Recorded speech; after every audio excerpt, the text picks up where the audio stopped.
तर दुसरीकडे उद्धव ठाकरे गटानं काल आपली उमेदवारी यादी जाहीर केल्यानंतर आता राज्यातील जनतेचं लक्ष लागून राहिलं ते आज जाहीर होणाऱ्या महायुतीच्या यादीकडे।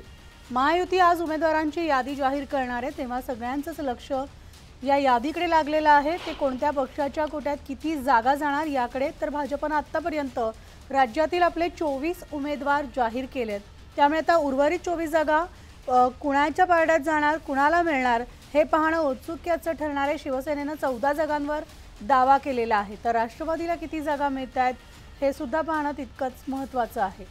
तर नव्यानंच महायुतीमध्ये सामील होणाऱ्या मनसे आणि जानकर या दोघांना सुद्धा किती आणि कुठल्या जागा मिळणार हे देखील पाहणं तितकंच औत्सुक्याचं ठरणार आहे।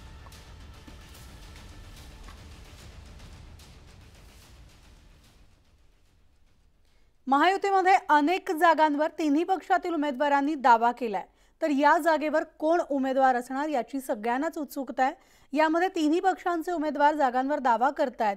वाशिमच्या जागेवर भावना गवळी की संजय राठोड, रत्नागिरी सिंधुदुर्ग जागेवर नारायण राणे की किरण सामंत, तर उत्तर मध्य मुंबईमध्ये पूनम महाजन की आशिष शेलार, कोल्हापुरातून संजय मंडलिक की समरजित सिंग घाटके, तर नाशिकमधून हेमंत गोडसे की छगन भुजबळ, दक्षिण मुंबईतून नार्वेकर की मिलिंद देवरा, तर संभाजीनगरमधून भागवत कराड की संदीपान भुमरे आणि बारामतीमधून सुनेत्रा पवार की जानकर असे उमेदवार असणार आहेत। तर नेमकं आता कोणाची वर्णी लागतीये हे पाहणं उत्सुकतेचं ठरणार आहे।